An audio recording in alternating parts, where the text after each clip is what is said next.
Olá pessoal, sexta-feira, bom, fim de semana, quem sabe, mais confinamento, mais problemas, mais questões. Bom, poxa vida, estamos começando a ficar muito cansados com tudo isso, evidentemente.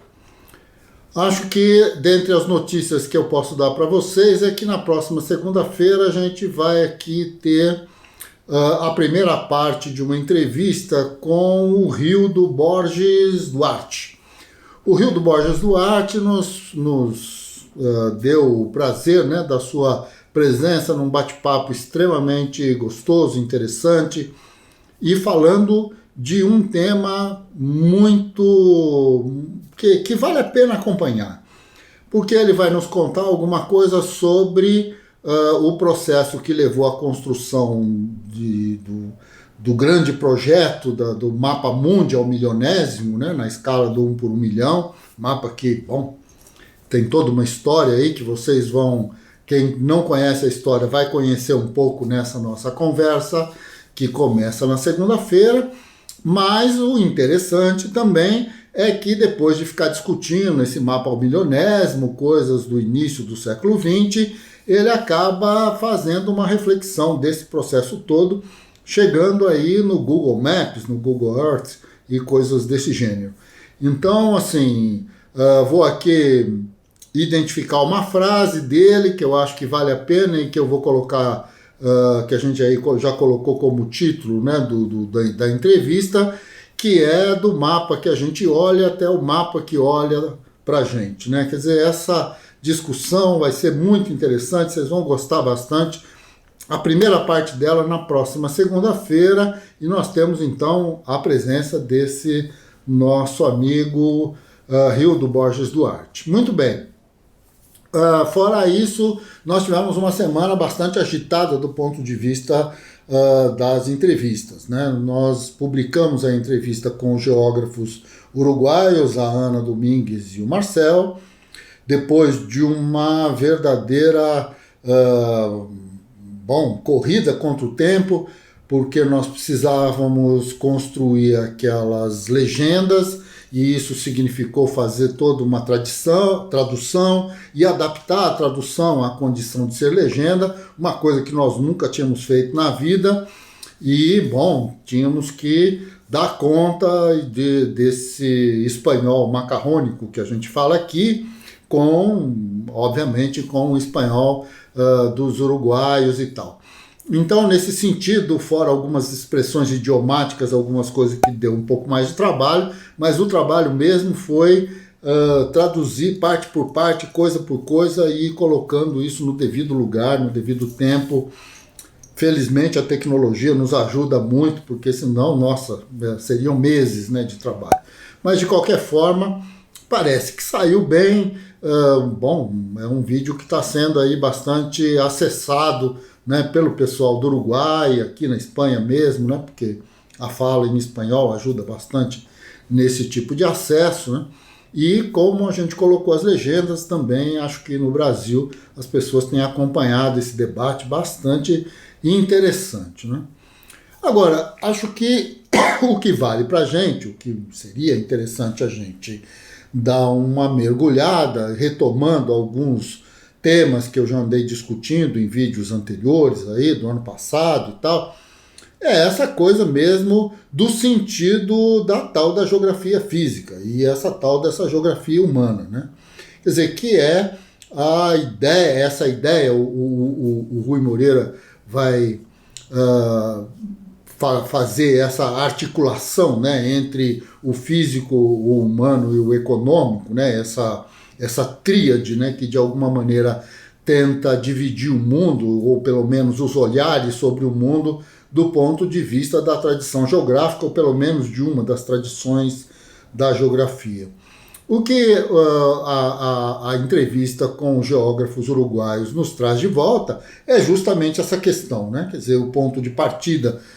são as bacias hidrográficas de um país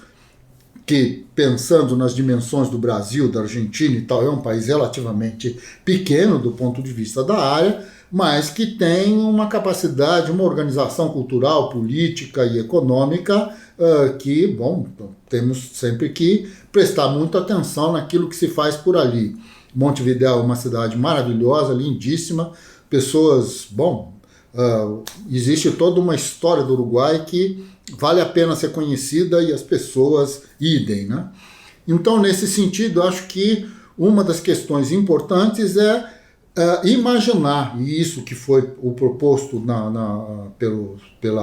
pelos geógrafos uruguaios, que uma bacia hidrográfica é um complexo onde ele estabelece, então, relações de vida, relações sociais muito específicas, cada uma dessas bacias com a sua identidade. A gestão dessas bacias é a gestão da vida dessas pessoas. A privatização da água e a transformação da água em mercadoria é muito mais do que uma violência do ponto de vista da reprodução dessas pessoas, não só porque precisam da água para beber, mas a água existe uma relação da água extremamente importante com a produção, com a sobrevivência, com tudo aquilo que está colocado na vida das pessoas. Então, imaginar uma rede hidrográfica, como a gente chegou a comentar na entrevista, que ela termina exatamente quando os rios desaguam, né, no mar, isto é realmente um reducionismo e uma simplificação do processo. Imaginar que esta rede hidrográfica ela não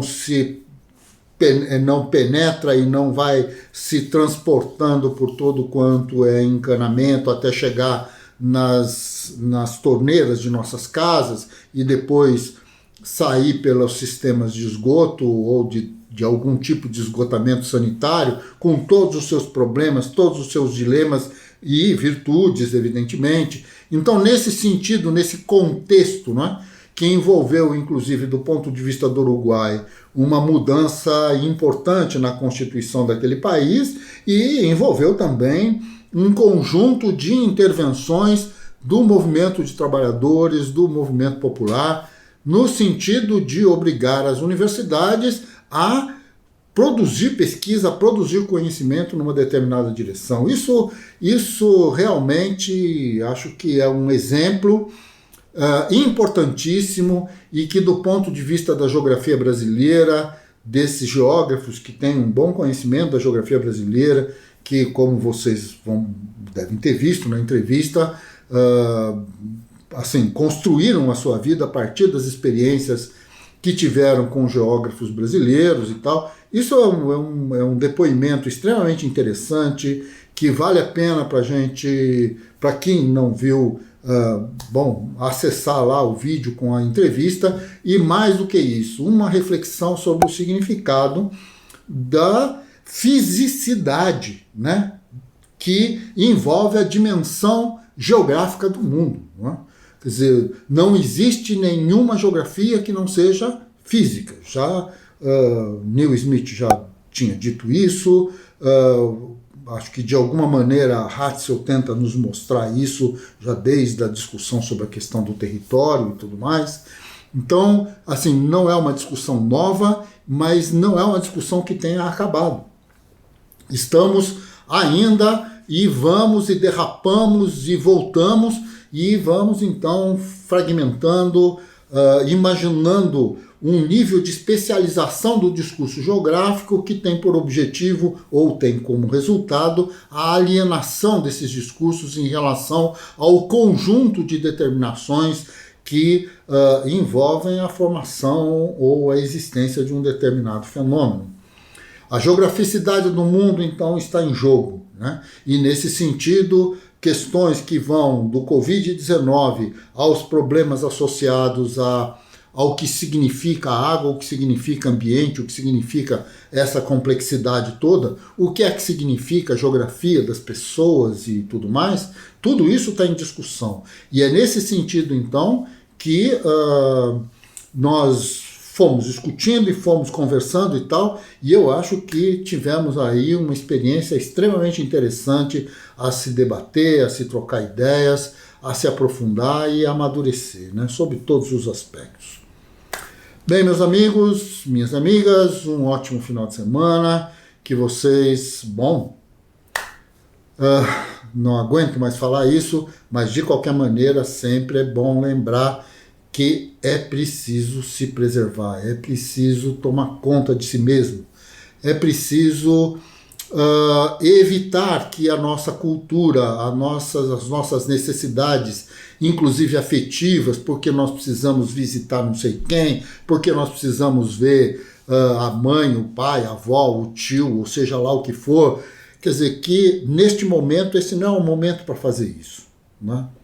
Esse não é um momento porque é um risco imenso, não só em relação à nossa vida, como em relação à vida das pessoas que a gente gosta, de que a gente tem apreço, as pessoas com quem que a gente gostaria imensamente que junto conosco, depois do final dessa crise toda, elas pudessem estar de fato conosco, vivas, não é? E, nós precisamos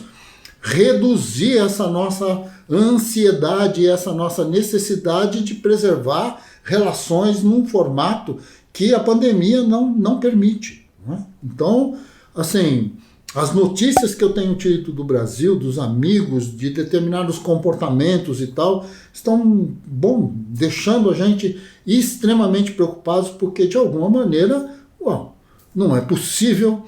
que em nome da amizade, em nome do amor que a gente tem pelas pessoas, em nome das relações, das necessidades e tal, coloquemos as nossas vidas e a vida dos outros em risco. Então isso é extremamente importante, isso é fundamental e é preciso que a gente, de alguma maneira, ache caminhos, porque esses caminhos não virão do Estado brasileiro, não virão desses formatos mais tradicionais, digamos assim, de gestão da sociedade, né, que estão a serviço de outras perspectivas e de outros condicionamentos. Hoje eu recebi a informação de que na cidade de Porto Alegre, por exemplo, os hospitais estão com 120% da sua capacidade. 120% significa de que depois do 100º paciente, os 20 restantes estão pelos corredores, estão nas macas, estão no chão, estão em algum lugar. Isso não é possível, não é? Isso não é possível. E assim, é preciso que a gente respeite as pessoas de outra maneira. Nós precisamos construir, neste momento, um outro formato de relação. É de fundamental importância e disso depende a nossa sobrevivência. Queridos, lamento muito terminar essa nossa conversa de sexta-feira desse jeito, mas, puxa vida, essa semana e a semana passada, as notícias que chegaram por aqui foram terríveis e foram temerosas. Um abraço a todos, um ótimo final de semana, que na próxima semana que estejamos todos aqui para continuarmos a nossa conversa. Até mais!